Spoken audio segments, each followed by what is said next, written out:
All right, good evening and welcome to our team call for April 10th. We are chatting tonight about the art of follow-up and the science of running the numbers.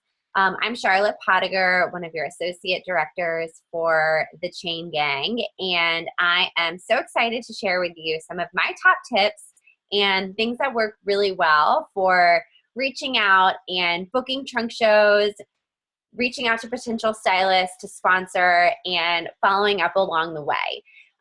So some of you might not know about me that I am a liberal arts college grad. I went to Roanoke College for undergrad in Southwest Virginia, and I majored in art history and minored in mathematics. So I love just seeing things come together where you see the humanities and the sciences or the numbers and you see those things merge together. One of my favorite things was when I would see examples in either my art history courses or my math courses where there was overlap and you could see the merging of these two seemingly totally different disciplines and fields and how they come together. And I love seeing things like that in our business. I think we're always balancing the numbers and the sales goals and all of that with the relationship building and the emotional intelligence that's required for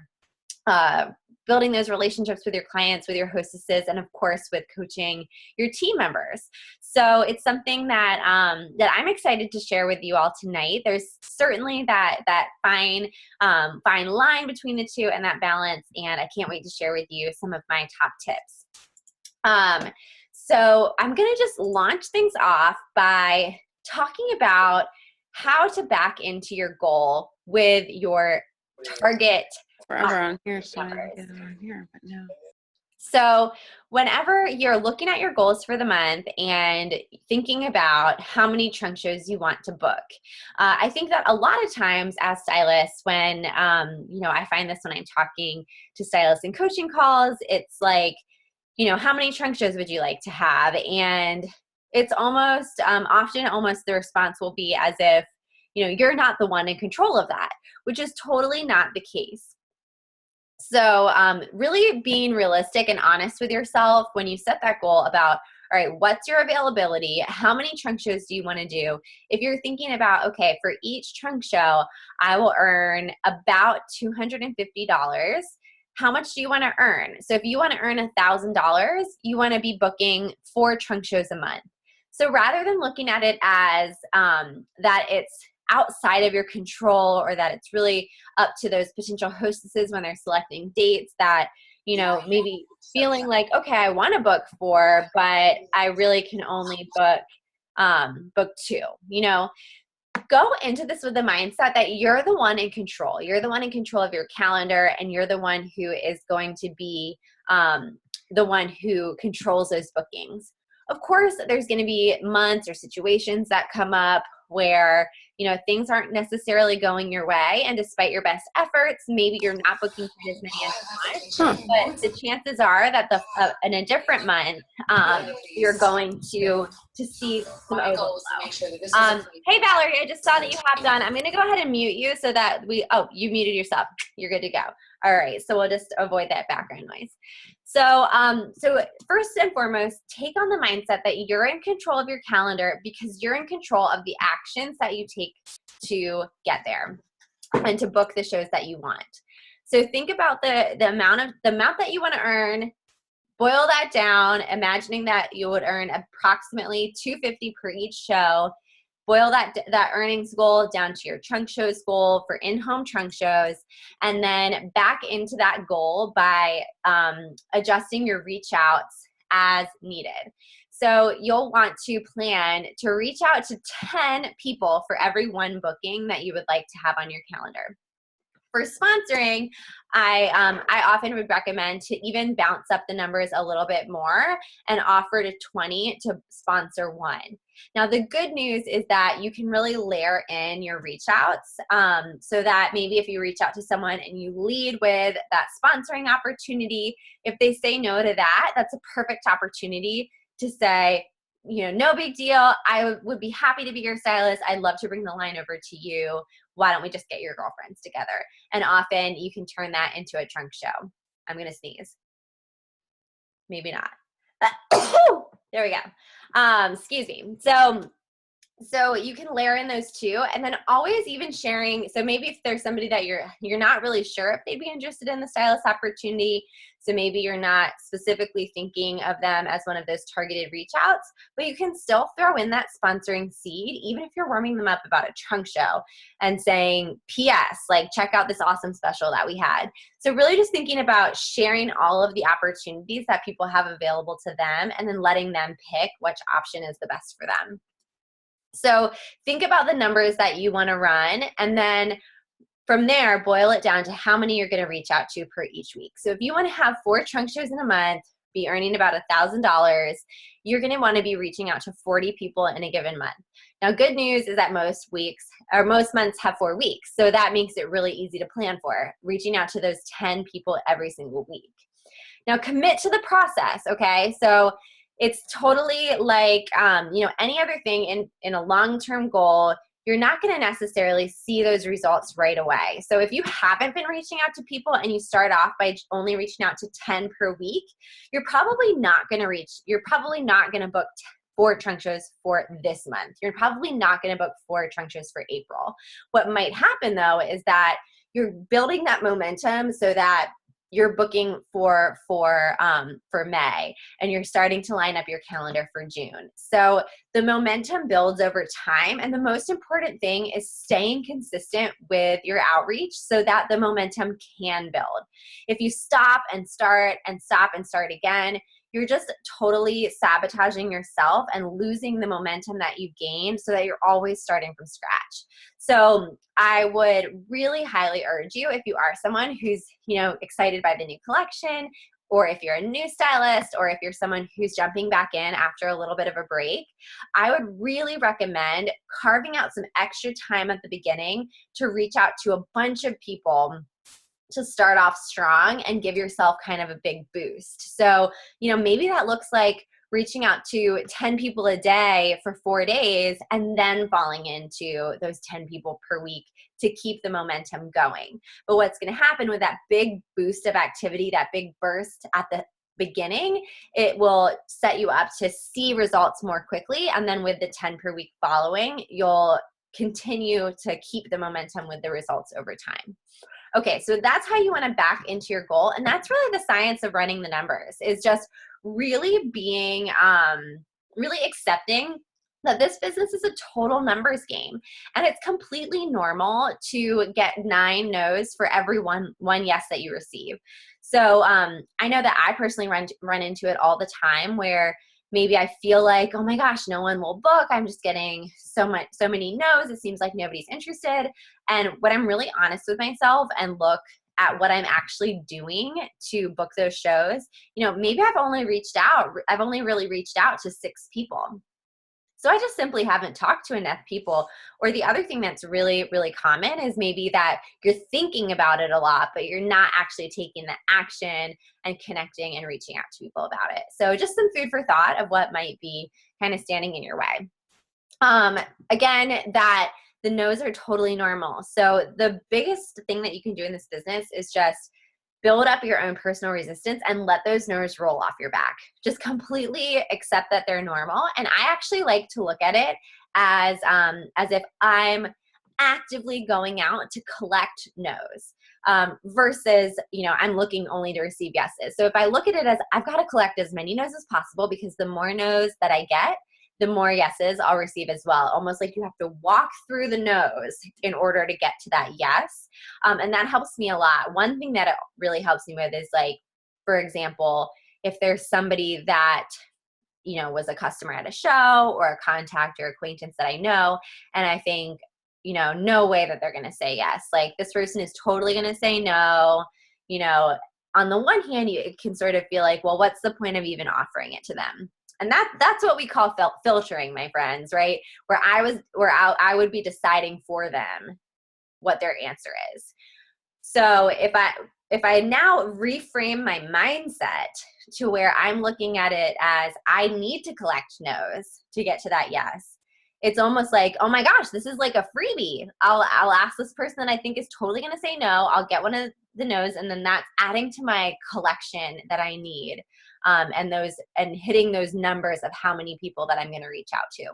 So then when I receive the no, I'm not even disappointed because I already like expected that. Or you never know, you might be pleasantly surprised and that person might do something you didn't expect, and then you've got a new booking or a new stylist, depending on what you're, leading with when you reach out to them. Okay, so looking at, reframing your mindset, accepting the no's, and this is a common question that I receive a lot too, is about hearing silence. So I know that we shared last week on our team Facebook training event that the graphic with the different statistics of how many times someone follows up versus when they receive a sale. And for our purposes, a sale could be, having someone shop with you, booking the show, or having someone join as a stylist. Those are all different things that are a sale that you're trying to close. And the majority of those sales occur on the 12th reach out or beyond. So really anywhere from reach out number 5 to reach out number 12. And the response rate for someone to get back to you after the first touch is incredibly low. I don't have the numbers right here in front of me, but we can, hop back onto that team Facebook event, take a peek at that graphic, and you'll see that it is entirely unlikely that someone is ever going to get back to you on the first touch. So when they do, that's actually amazing. But what's totally normal that you're going to see is that you're going to have to follow up with them. And we have a really great system at Stella and Dot that is completely explained in a webinar, and great resources that are available under training and more in the lounge. That gives you a great process to allow you to follow up and then really elegantly close the loop in a way that allows you to, follow through with your follow-up, but also not feel like you're pestering people or like, you just kind of don't know where to draw the line. This system makes it so that you don't have to think that all through. So what you're going to do, and I'm not going to go into this in very much detail because there are full resources available to you about the 10-4 on training and more. You're going to warm someone up with that first reach out, knowing that you're probably not going to hear back from them. You'll do a quick follow-up 48 hours later, check in one more time about a week after, and if you still don't hear back from them, you're going to close the loop. So there's 4 touches. That's the 4 of the 10-4. Of course, the 10 is that you're going to do that with 10 people per each week. And when you close the loop, count that as a no. So you're counting that into your numbers and how the numbers are going to play out, just counting that close the loop as a no. And if you close the loop with someone, it's not that you're never going to talk to them again. Part of the really elegant language with that is, hey girl, it seems like you must have a ton going on and it's not a great time for you. No big deal. I totally get it. I'm going to keep you in the loop the next time I see something that you'll love. So you're letting them go and you're kind of letting them off the hook, so to speak. And then also letting them know that they're going to hear from you again. So have a system in place for you to keep track of all of that.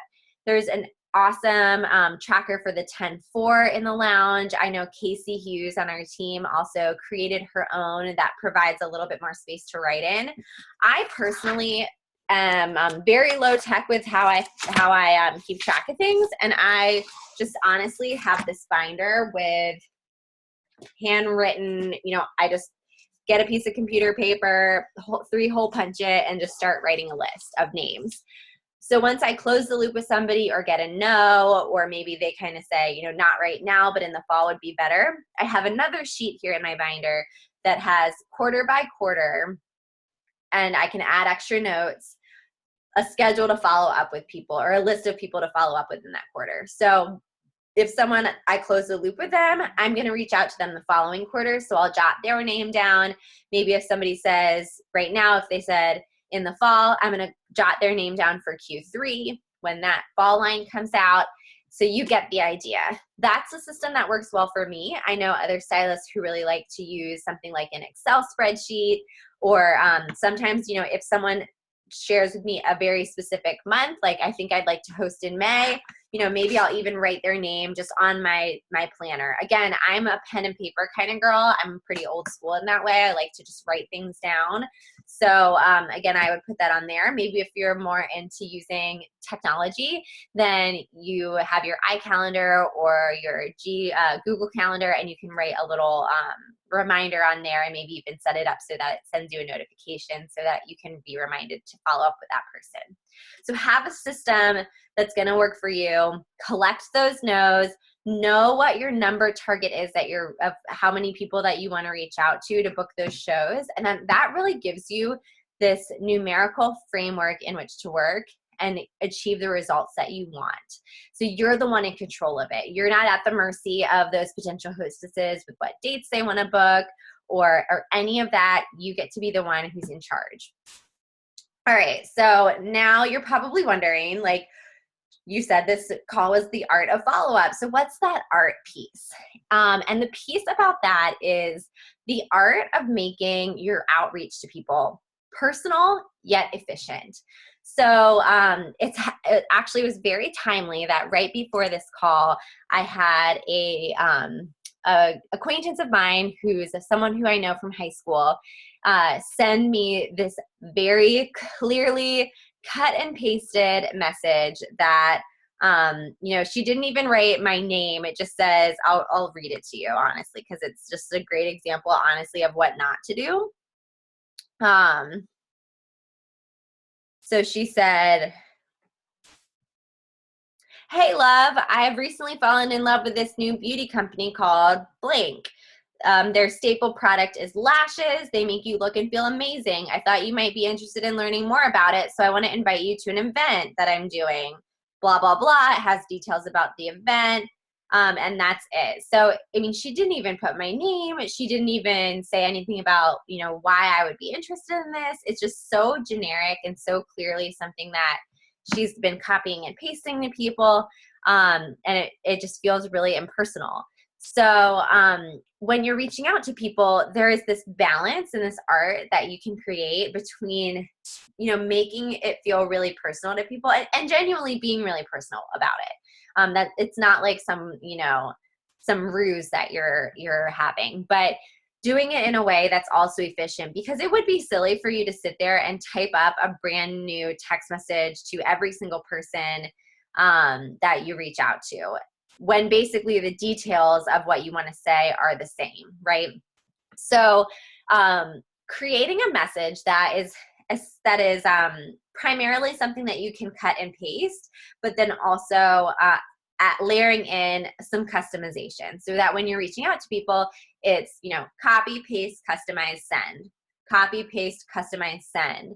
And so that it really is personal and it's genuine, and you are truly thinking about each person that you're reaching out to from a very from a place of authenticity and being genuine, but you're also not wasting your time, because your time is incredibly valuable.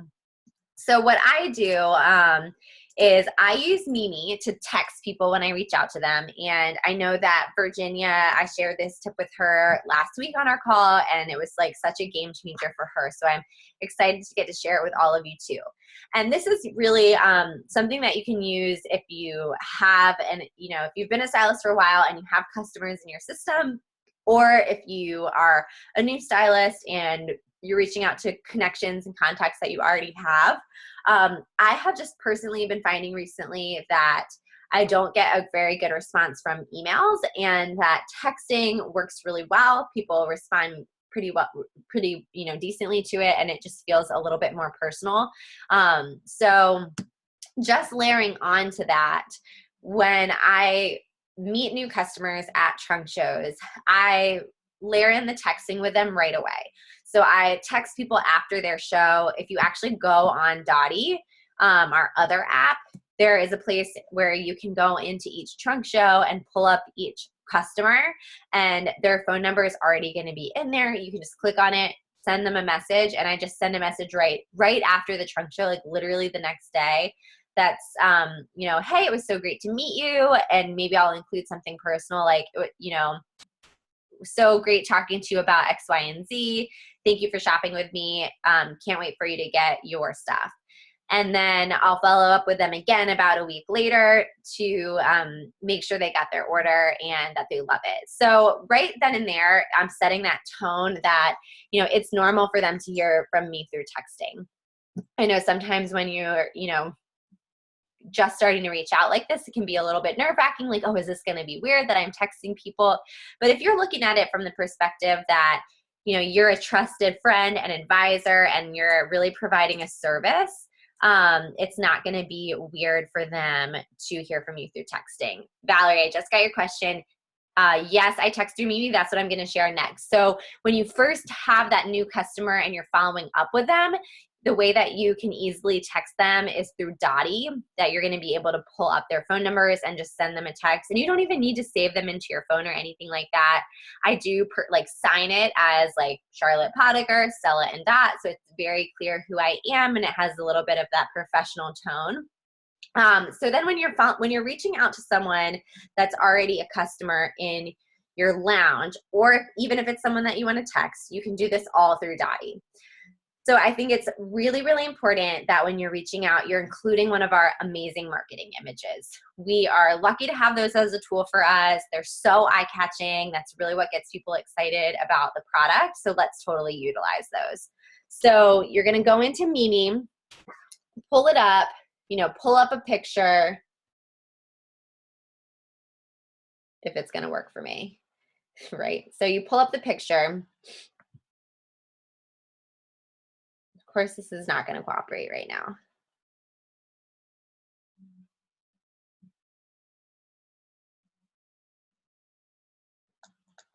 Let's start over. All right, so you open Mimi.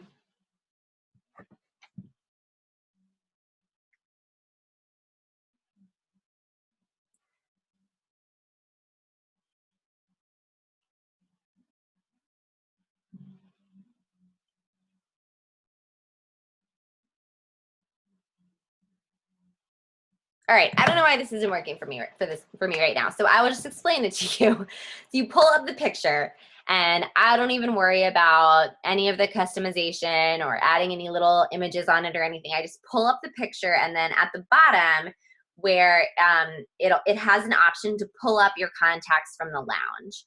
So I click on that, and for anyone that's shopped with you, they have to put in their phone number to place their order. So their phone number is in the system, and you will just click on it. You'll click on their name. You can, you know, pull up the option to text them, and then just customize the message. And again, it's that same, you know, philosophy that I shared before, that you're going to be able to cut and paste the bulk of your message, add in something custom, you know, why you thought of them, why you thought they might like the line, maybe saying something about a specific piece that you thought they would like, and then sending that to them. So then what I do from there is I have my tracker. It's kind of like a little 3-step process. So I send the message through Mimi. I write them down on my tracker for the week so that I can remember to, you know, follow through with that follow-up plan.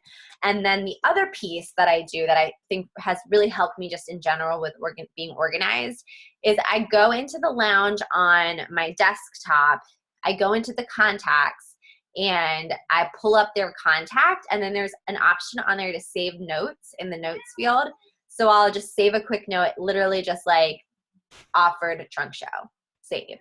Because one thing that I had to personally do with my phone, once we had Mimi and just with, you know, taking so many pictures and all of that, I upgraded my storage, and I still was always having the, you know, your storage is full message pop up. So I changed the setting on my text messages so that they delete after 30 days. And before I had done that, I had always kind of like used my texts to help jog my memory about when was the last time I reached out to somebody, or, you know, what their response was. And when I changed that setting, I was like, oh no, what am I going to do? Like, how am I going to remember, what somebody said or when the last time I reached out to them was? Because, you don't want to reach out to people too frequently. And, it's nice to be able to remember, again, keeping it personal, to kind of remember what they said the last time that you talked to them, either what was going on to why they couldn't book or all of that. So I've really started to use the notes field of the contacts in the lounge to be able to keep track of those details and really think about it as, you're building a relationship with that person. So if they told you that they were moving or that, now wasn't a good time to book because they had their son's birthday party, just jot down a quick note in your contacts so that you'll be able to remember those when you reach back out to them again in the future.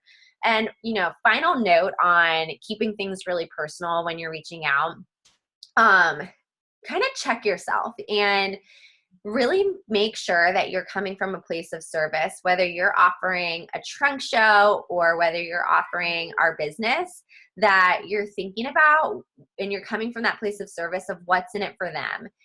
If you are always thinking about what's in it for you and, what that person can do for you, they're going to be able to feel it, right? Like they're going to kind of know where you're coming from.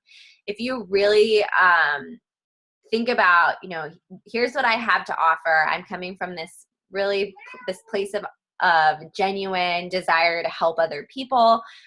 Again, whether that's through offering them a fun girls' night and a free shopping spree, or, and meeting their friends and helping them feel amazing and finding something that they love, or whether you're offering a business opportunity that could be life-changing. If you're thinking about it like that, then people are going to be able to see that, great intention that you have, versus if you're totally in it for yourself and what you can get out of somebody, or, how your earnings are going to look, or thinking about having a stylist join in a way that it's all about you.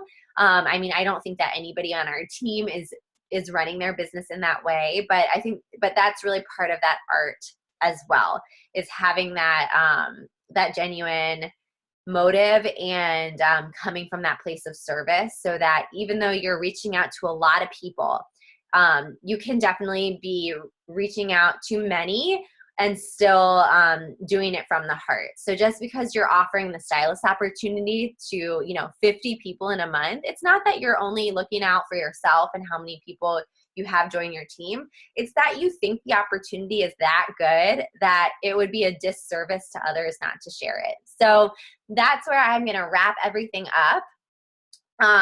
For those of you who are on live, does anyone have any questions? You're both muted at the moment, so you can unmute yourself if you have any questions, or feel free to chat them in if you have, if you'd rather do that.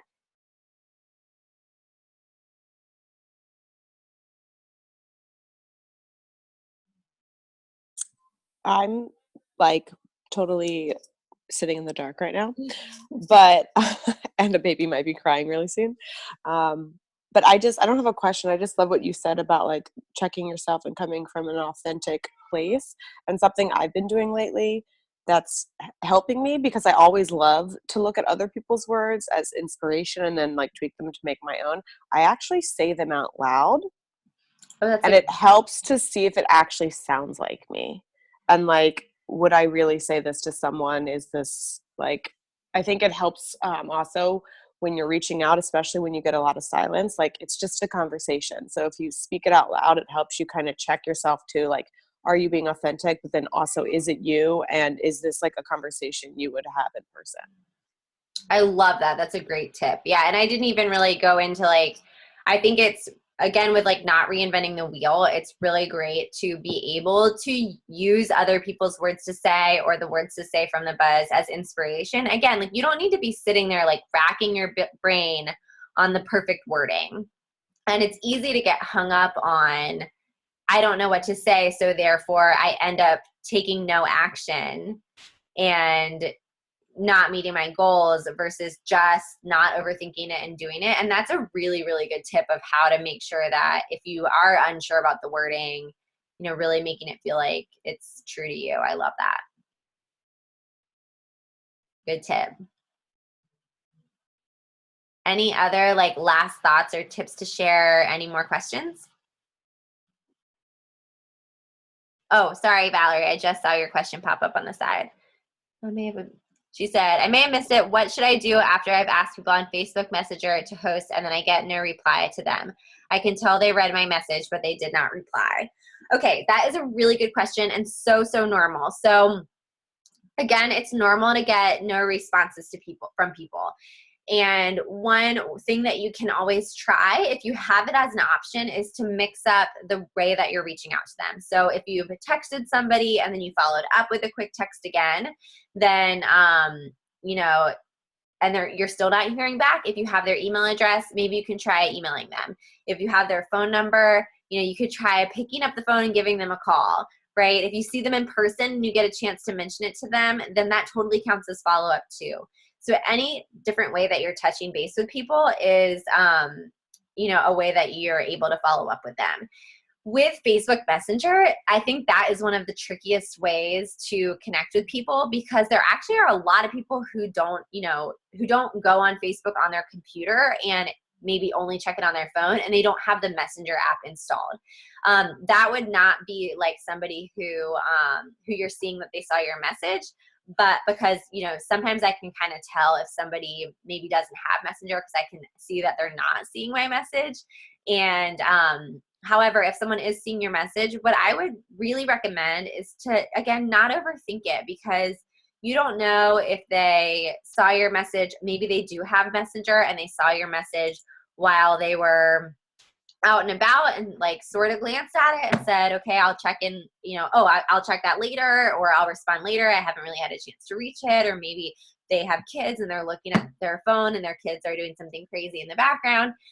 So my really number one tip is when you're following up with people, don't overthink it and literally delete the word pushy from your vocabulary. Like you are not pushy, you are a professional and professionals follow up. So it is your job to offer to people to follow up with them. It's their job to decide.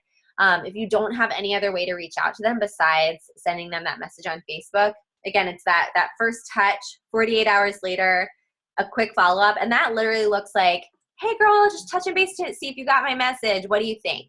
Literally that simple, almost thinking about it as, okay, if they did sort of have that text or that Facebook message fly by them on a busy day, you're just bumping it back up to the top of the queue and bringing it back to their mind because we do it all the time. I mean, I texted my sister today.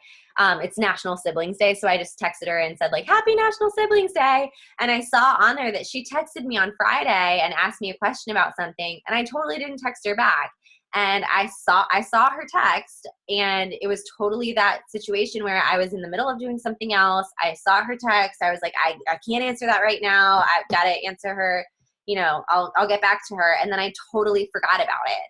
And she didn't follow up. So it, you know, if it's something that we do to our close friends and our mom and our sister and all those people in our lives who we really care about and want to respond to, again, like someone hosting a show that is not necessarily at the top of their priorities list.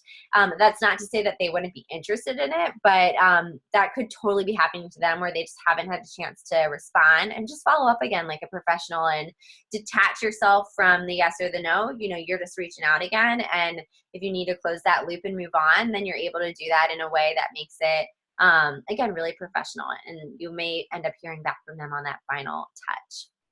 So hopefully that helps. You're welcome. All right. Any last thoughts or questions? All right, everybody. Thank you for taking the time to listen in live and ask your questions. I will post a recording of this. So for those of you who have been watching the recording and have made it all the way to the end, thank you so much for sticking with us. Feel free to leave comments on the post on our team page underneath here or send me a message. But it's great if you do have questions and you want to post them on our team page, because I'm sure, you know, if you have a question, it's a question someone else has too. So have a fantastic rest of your evening and your week. And I challenge everybody to, you know, pull back out that list that you made last week on our call and, you know, do the reach outs. If you haven't reached out yet, today's the day. The time is ripe. Like, go for it right now, right after you stop watching this, and reach out to 10 people so that you can book you one more show for April. All right, everybody, this is going to be an awesome month and an awesome Q2. Can't wait to see what everybody does, and can't wait to help you achieve your goals. Bye, everyone.